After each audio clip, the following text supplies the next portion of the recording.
सरकार द्वारा लोकसभाओं में महिलाओं की संख्या को बढ़ाने के लिए महिला आरक्षण बिल संविधान संशोधन अधिनियम 2023 लाए हैं, जिसके तहत महिलाओं को लोकसभा और विधानसभा में 33% आरक्षण मिलेगा।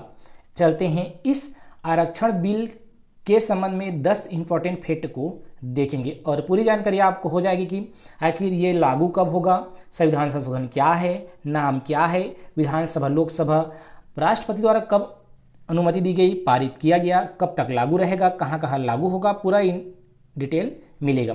सबसे पहला फैक्ट है इसमें कि ये जो आरक्षण बिल है ये महिला आरक्षण बिल संविधान संशोधन 128वें क्रम का है, जिसे लोकसभा में लाया गया है कानून मंत्री अर्जुन मेघवाल के द्वारा पेश किया गया।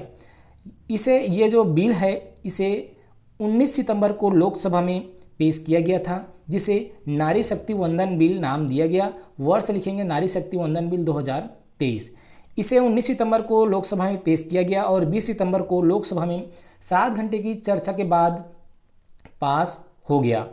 इसमें लोकसभा में 454 वोट पक्ष में पड़े, समर्थन में, और 2 वोट विरोध में पड़े। लोकसभा में पास होने के बाद बिल को राज्यसभा में पास होने के लिए भेजा गया और 21 सितंबर को अगले ही दिन राज्यसभा में चर्चा हुई और सर्वसम्मति से ये पास हो गया। इसमें टोटल समर्थन में 214 सांसदों ने बिल का समर्थन किया, वोट डाले, और इसमें विरोध में एक भी वोट नहीं पड़ा। 5वां इंपॉर्टेंट फैक्ट है कि नारी शक्ति वंदन अधिनियम बन गया। 29 सितंबर को राष्ट्रपति द्रौपदी मुर्मू ने इस पर अधिनियम पर हस्ताक्षर कर दिए और ये अब अधिनियम बन गया है। यह अधिनियम बन गया तो अब आगे की प्रक्रिया रहेगी कि ये राज्य के विधानसभाओं में जाएगी। छत्तीसगढ़ के जितने भी राज्यों में विधानसभाएं हैं उनमें से कम 50% विधानसभाओं में जब ये पास हो जाएगी तो पास होना जरूरी रहेगा, तभी ये लागू होगा। लोकसभा में फिलहाल वर्तमान में 82 महिला सांसदें हैं।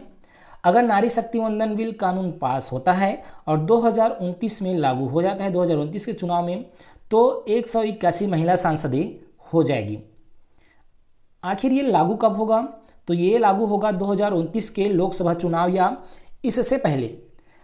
कुछ राज्यों के विधानसभा चुनाव के लिए भी ये लागू हो सकता है, क्योंकि 2026 में परिसीमन होना है और परिसीमन होने के बाद ही ये लागू होगा।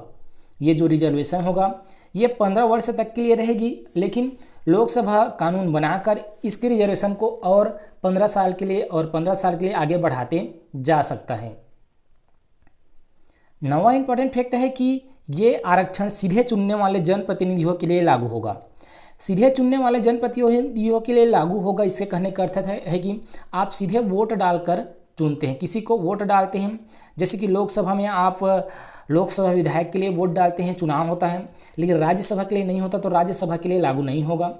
आप विधायकों का चुनाव करते हैं, विधायक के लिए वोट डालते हैं, तो उसके लिए लागू होगा।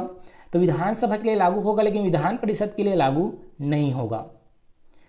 10वां इंपॉर्टेंट फैक्ट है कि महिलाओं को 33% आरक्षण देने वाले विधेयक या अधिनियम को नारी शक्ति वंदन अधिनियम नाम दिया गया है, जो जब भी लागू होगा ये 15 साल तक रहेगा।